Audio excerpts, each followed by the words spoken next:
All right, guys, we're back. This is the next technical section, which doesn't cover the stuff in the textbook, but it is something any cybercrime person should know. And this time we're going to talk about password security and password cracking. Okay, this is something that both the bad guys do for what I hope are obvious reasons, but also the good guys have to do it sometimes. In a lot of times in digital forensics, we'll find that criminals have used some kind of password to protect either their entire device or some certain files or some portion of the drive or some portion of something, and are unwilling to divulge that password to law enforcement, even if they have a valid warrant signed by a judge. So sometimes even the good guys have to use these techniques to break through passwords and figure out kind of what information is being hidden. So here's our funny picture of the day. Another one from Futurama. I think I've done previous of these from Futurama, which that TV show is one of the best at the one-liner jokes. So yeah, ha ha. All right. Anyway, so first off, when we talk about passwords, what are we talking about? Well, there's three categories that all kind of fall into the giant umbrella of password. The first is something you know, and this is kind of what most people think of when they think of the term password, right? You know, it can be your Facebook password. You put in your username, and then you put in that secret code that only you are supposed to know, and then you get access to your account. When you pick up your cell phone, you know, and you try to open it, it asks for the key. So you put in, 4 or 5, whatever digit number, and that allows you access to your cell phone.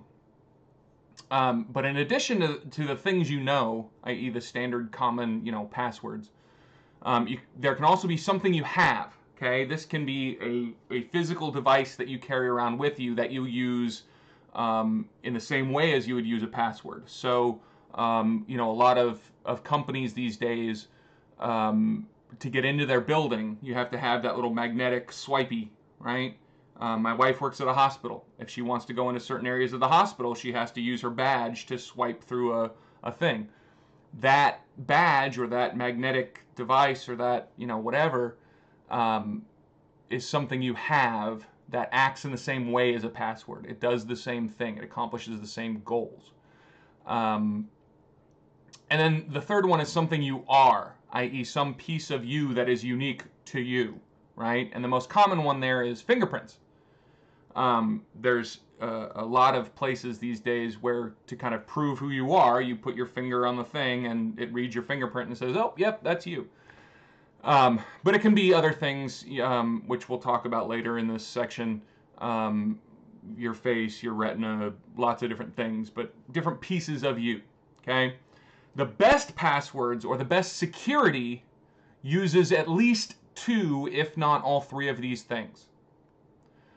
So if you want to have really, really, really good physical security, you require something you know, i.e. a password that the person can type in or put in on a number pad or whatever. Something you have, i.e. an ID badge, a magnetic swipe key thing, or something you plus something you are, i.e. your fingerprint. Any one of those would be relatively easy to crack, but if you require 2 or even 3, that creates a level of difficulty that is far and above any one of them alone. Okay? But let's say we're running a website. Let's say I'm Mark Zuckerberg and I'm running Facebook. I don't want to store anywhere on any of my servers those passwords. Because if somebody were to break into my servers and steal my password file, they would be able to access everybody's accounts. And that is a huge security vulnerability that we really don't want to have. But how do we make sure that the people trying to sign into our service are putting in their correct password while simultaneously not storing their password on any of our servers in any way. Well, many years ago, they came up with this ingenious process called hashing. Hashing is used for multiple different purposes, but one of the purposes it's used for is password storage. Another thing it can be used for is verifying the integrity of files during the digital forensics process, which if you watch the digital forensics videos that I have posted on this channel, you can see my discussion of how we use hashing to accomplish that goal too. But that exact same process can be used here in order to create a way that we can not perfectly securely, but a lot more securely store passwords in a way that is less useful and more difficult for any bad guy that would happen to come along and steal our password file. So here's how it works. With the hashing process, you take some input. It can be anything from a single letter all the way up to the entire Library of Congress.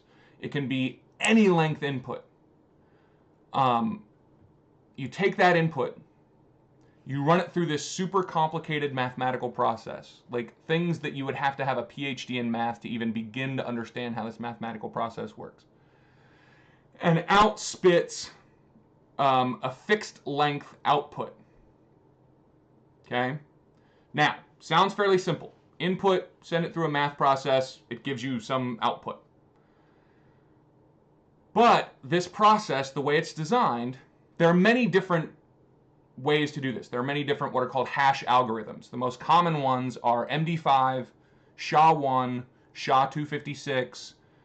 They're all different, but they all kind of accomplish these same goals, and they all kind of have these same special features that make this process useful.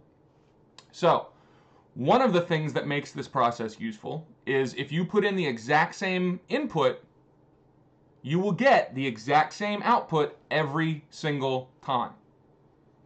And anybody who uses the, say, MD5 hash algorithm, if you give them the exact same input, they will have the exact same output every single time. Now, another useful thing is that if you change that input even the teeniest, tiniest little bit, right? We have the entire Library of Congress. We're inputting that into this hash program as our input. And we change one single letter from one document. The output will not only be different, it will be completely and totally different. It will, the output for that will look absolutely nothing like the output from the original input that we had, right? So the original Library of Congress has one output. The entire Library of Congress with one letter changed will have a completely different output. Not very similar. It won't change one little bit of the output. It will change the entire thing, okay?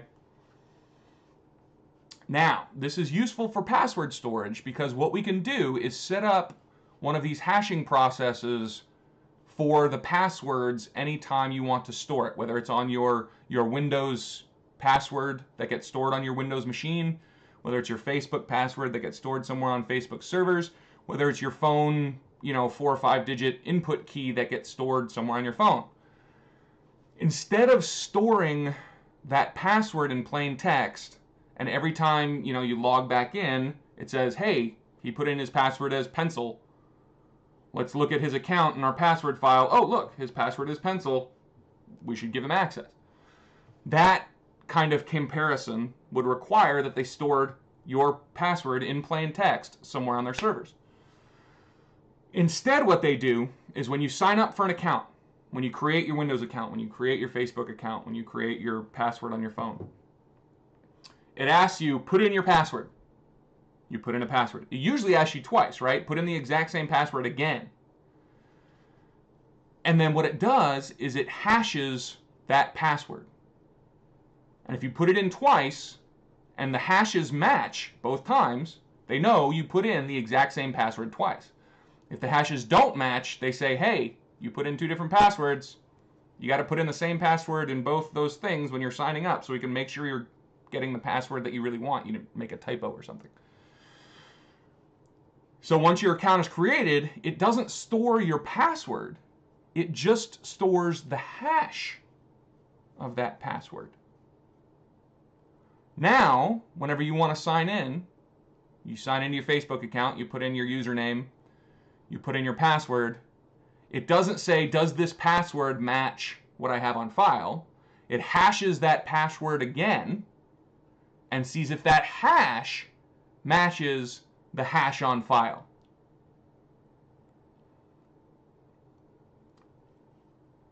The important part of this is, if somebody steals their password file, it is mathematically impossible to take the hash, send it back through the mathematical process, and end up with the original input again. It's called a one-way function, meaning it only goes from the input to the output. You can't take the output, work it back through that mathematical function, and get the original input. So they cannot use the MD5 algorithm or the SHA-1 algorithm or whatever algorithm we're talking about. They can't use that algorithm, if they have the hash, to figure out what the original input was. So I'm going to demonstrate how this works. We have here our MD5 hash generator. So we're going to come up with a password, right? We're creating a Windows password. We've just installed Windows on a new machine. It's asking us to create an account. We're going to put in our password, and our password is going to be pencil with a capital P. Okay? So we hit generate there. That is the hash of the word pencil. And every time anybody uses this MD5 hash algorithm and they put in that exact same input, it's going to spit out that exact same hash. So now Windows is going to store this seemingly random series of numbers and letters in a file that says this is your password. Now, when you try to log into Windows, you put in pencil with a capital P, whoops, and it will spit out every time that exact same hash. So Windows will say, oh, yep, he put in that exact same password as he put in during account creation. It must be him. But now let's change it just a little bit. Okay, so notice that I put a capital P. Let's change it to a lowercase p and see how this changes. So it begins with B1E2, right? That's all we really have to know to make sure they're different. We change a capital P to a lowercase p. Let's see what spits out. Oh, now it is completely different.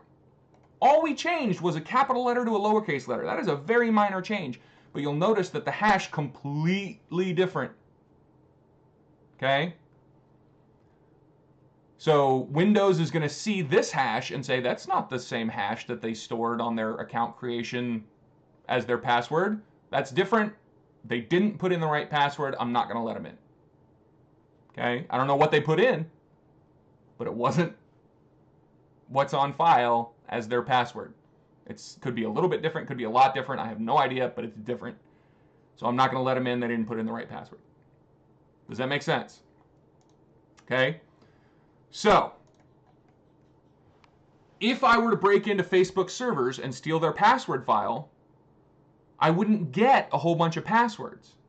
I would only get user accounts and their associated hashes. And again, I can't use that same process, that same mathematical process, to take the hash and figure out what the original password was. Okay? But there are other ways around it. Let's say I do break into Facebook's servers and get that hash file.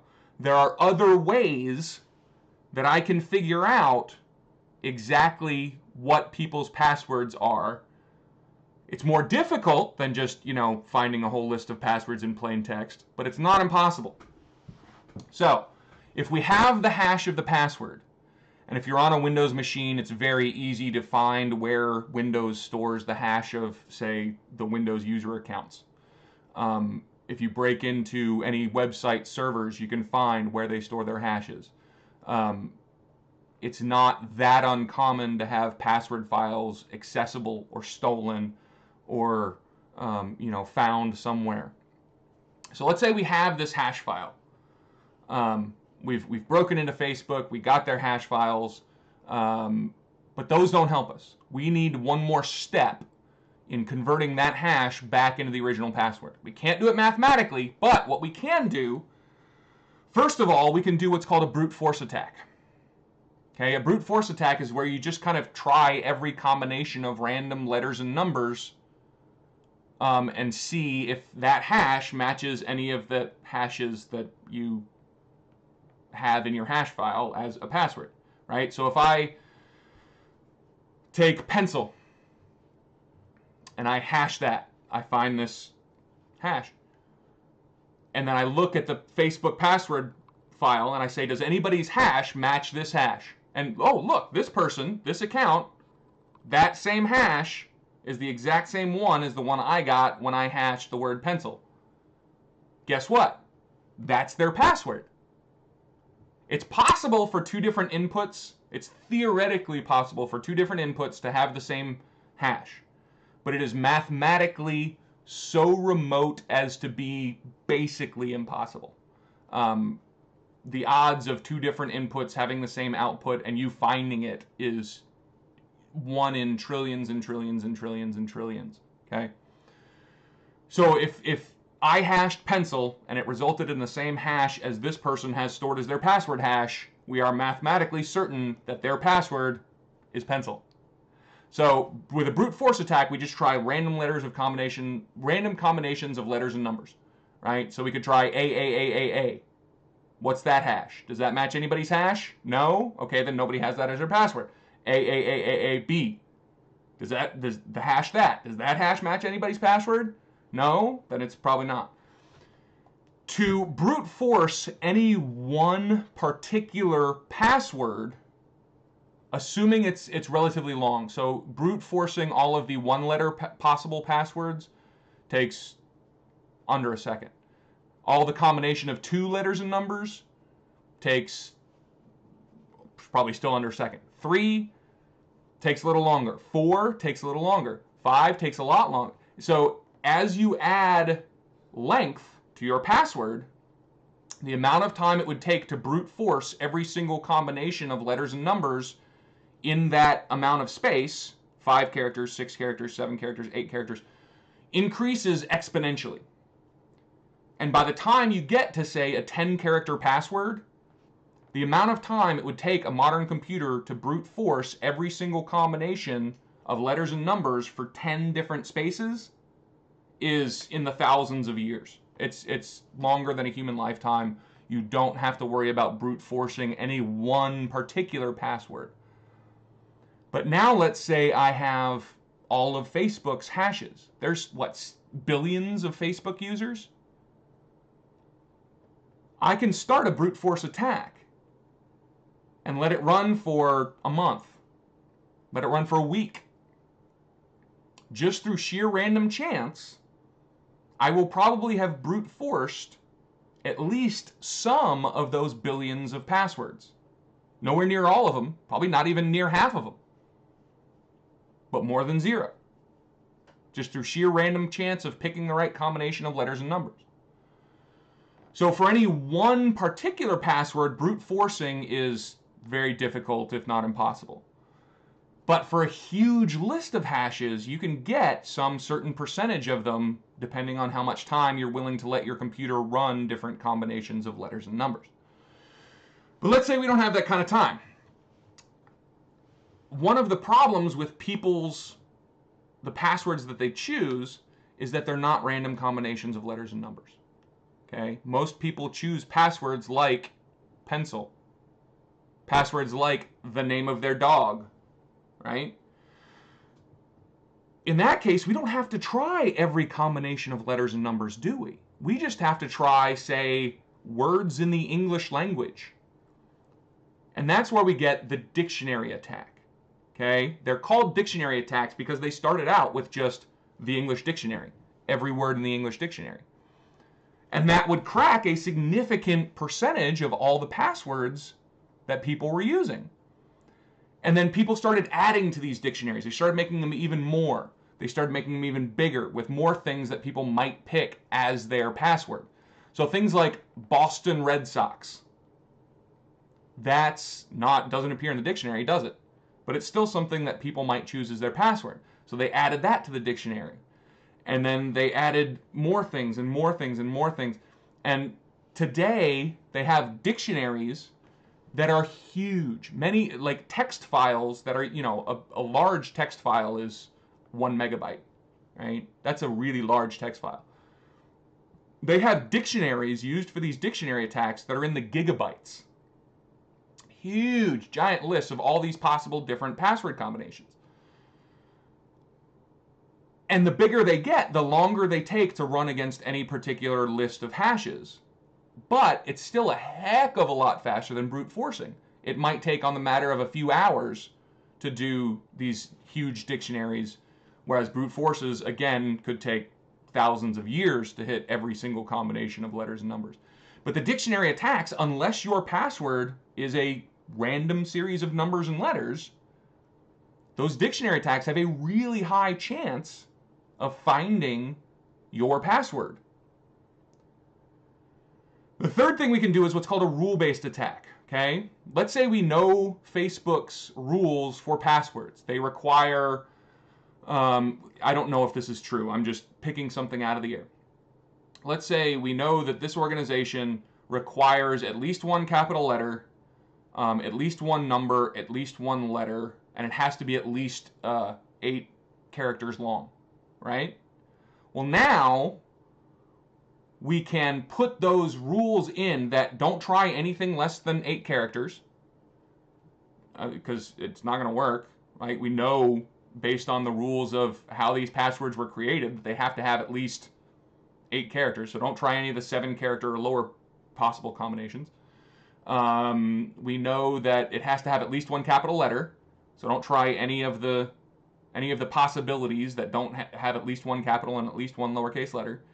We know it has to have at least one number, so don't try any of the possibilities. And that can really, really, really reduce the amount of possible combinations that your computer has to try and speed up the process of cracking these passwords. Whether you're using a dictionary or whether you're just using brute force, the more you can narrow it down, the more rules you know of how those passwords were created, the more you can narrow down your computer's search for what combinations of letters and numbers creates that input that when sent through that hashing program creates that same hash output. In addition, you can also do a rule-based attack with things like, okay, try every word in the dictionary, but then try it 100 times more with numbers added on the end. So like in addition to trying pencil, try pencil 00, pencil 01, pencil 02, all the way through pencil 99. So just adding numbers onto the end of your password won't actually protect you from these attacks. Then there's rainbow tables. Rainbow tables are essentially lists of previously cracked passwords or previously computed hashes. So if we tell our computer to start calculating hashes for all these different inputs and just let it run, then we get a list of hashes. We can compare their list with our list of the previously computed ones and say, oh, look, there's a match. We previously computed this, weeks ago when we just had spare time with our computer and let it run and start creating hashes. So what did it do when it created this hash before? Oh, well, there it is. Now every time we use a dictionary and crack a password, every time we brute force a password, every time we do something, we add it to our rainbow table, right? So just through sheer random chance, we brute force this person's password. Their password is actually a random series of numbers and letters, so there's no way a dictionary attack would have gotten it. But we brute forced it through sheer random chance. Let's add that to our rainbow table. Now we get another website's hash list. They'll probably use that same password, because if you're going to use a password that's a random series of numbers and letters, you're probably going to use it in multiple different places, right? So we've cracked it before. So now it's in our rainbow table. We run our rainbow table against the new website's hash list, and oh, look, he used the same password there as he used in this other website. We've cracked it. Another thing we can do is what's called a biographical dictionary. This is incredibly useful with things like digital forensics. When we know exactly who the bad guy is, who got arrested, who had this encryption on their kiddie porn computer, whatever. We can put in everything we know about him. What street he grew up on, all his addresses he's ever lived in his life, all his phone numbers, his friends' names, his family's names, his kids' birthdays, every single thing we know about him. And then we can try as a password lots of different, all those different things plus combinations of those things, right? So maybe his oldest child's name plus his oldest child's birth date. It'll automatically kind of try all those different things as passwords. So if you have your dog's name, your kid's birthday, your birthday, if that's your password, and we know who you are and who your kids are and what their birthdays are and all that information about you, we can have our automatic program run all of those different numbers and names and street addresses and all those things against your password hash and see if we can't figure it out that way. There's a lot of people who use some of that biographical information as the basis for their password. Okay? And then there's what's called a golden dictionary. And the golden dictionary is actually really, really cool. It's a specially created dictionary, just like we have our dictionary attack above.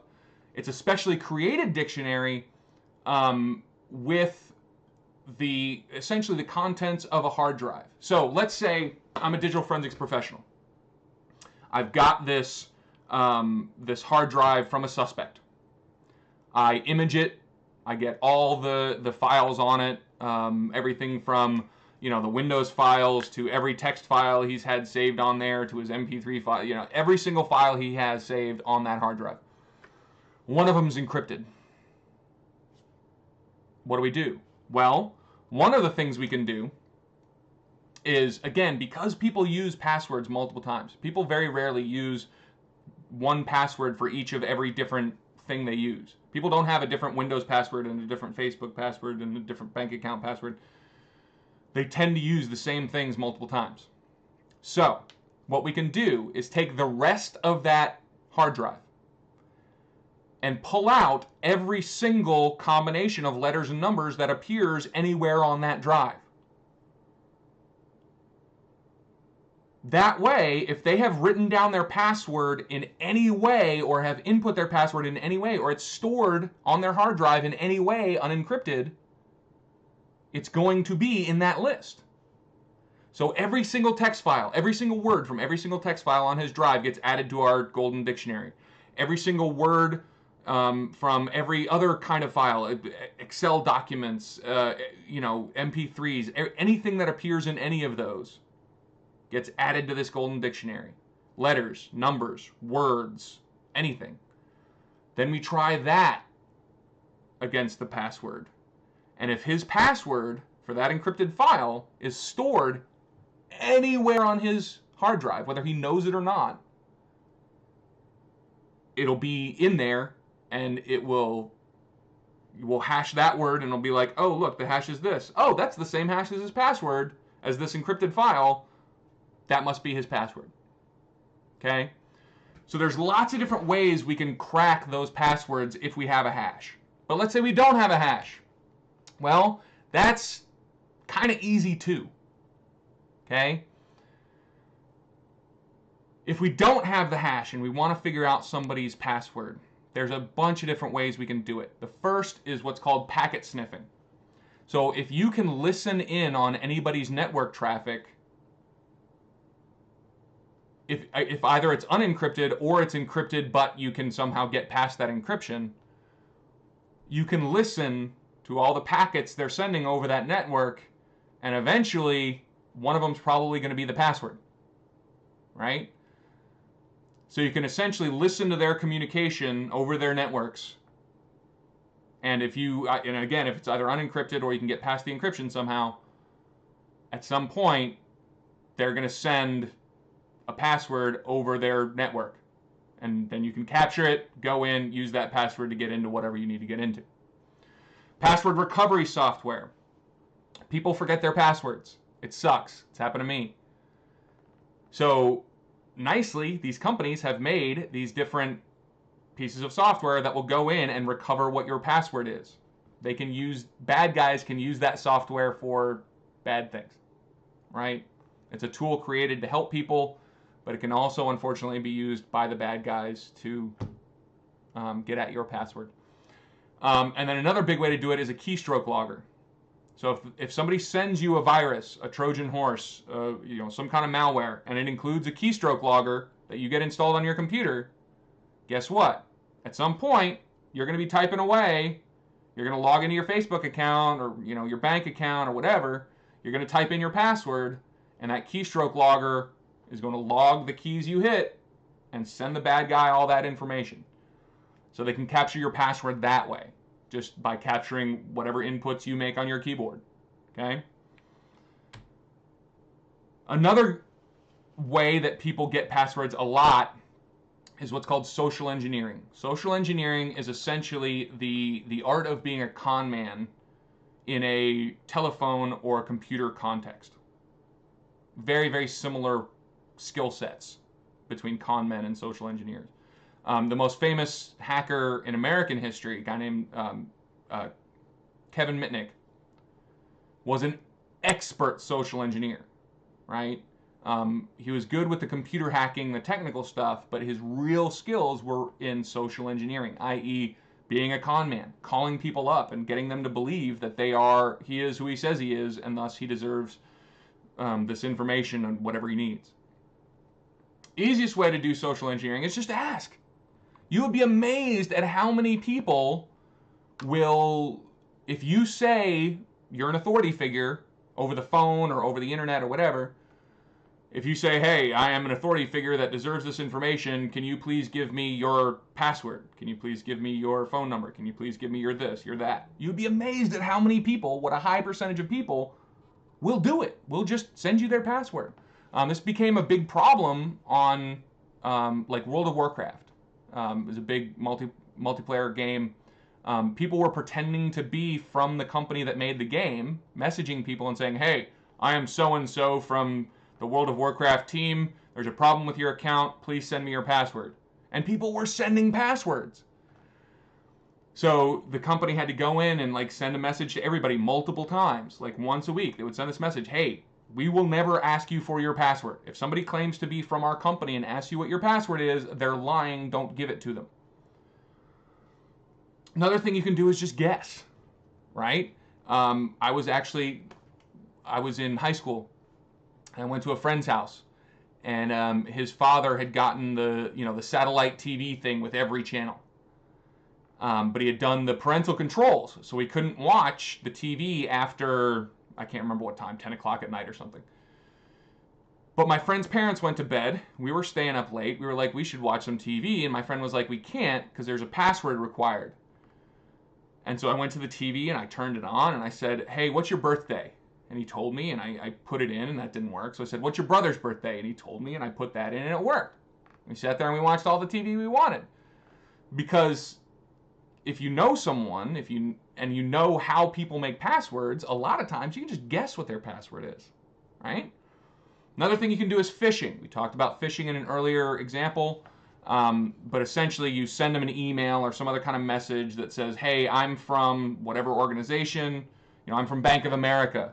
Please click this link to verify your account information. They click the link. It goes to what they think is a Bank of America website, but it's really something you set up. And there's a field for username and password, and they type in username, type in their password, and they get a message that says, thank you very much, account verified. But now the username and password have been sent to you. And now you know how to get into their Bank of America account, right? There's also tailgating. This is for physical security, okay? So let's say I want to get into a building, but they have the little magnetic swipey card thing. Well, I just walk right behind somebody. They walk up to the door, swipe their thing, open the door, walk through, I walk in right behind them. And because of just human nature, they're okay with that. We always get taught, hold the door open for people behind you, right? Like that's one of those things we've been socialized to do. So they hold the door open for the person behind them, not realizing that they're letting this person who's not allowed to be into the building past that physical security. You can also do what's called tailgating from the front, where if you see somebody walking up to the door to go in it, you take a big box, doesn't matter what's in it, take a big box and you get to the door before them. So you're in front of them. And you kind of act like, oh, I need to reach my swipey thing, but oh, I got this big heavy box, and oh, I'm trying, but oh.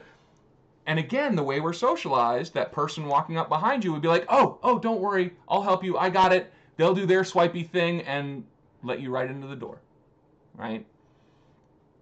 Another thing you can do is what's called dumpster diving. Companies especially, but also private people, throw away into the trash a surprising amount of information. Like stuff they really need to keep secrets. Everything from credit card offers to secret phone numbers to manuals of how to work certain machines that only the company should know how to work. Like the phone company, how to work the phone trunks, how to work the, early freakers love to get their hands on these manuals. And companies would just throw them away. So people would go dumpster diving. They'd find the dumpster, the trash can, whatever, and just search through it looking for information that they wanted.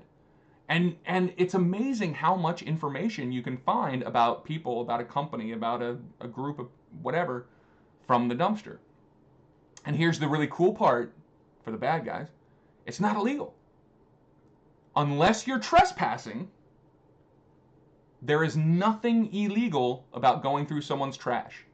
Once someone's trash hits the trash can and that trash can is in a public place, whether it's the curb in front of their house or a public place behind a public building in a strip mall, anything like that. Once that dumpster's in a public place, there is no legal prevention for you going into that trash and taking whatever you want.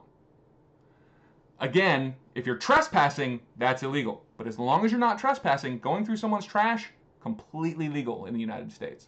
Okay? So, we're going to end this section here, come back with another subsection.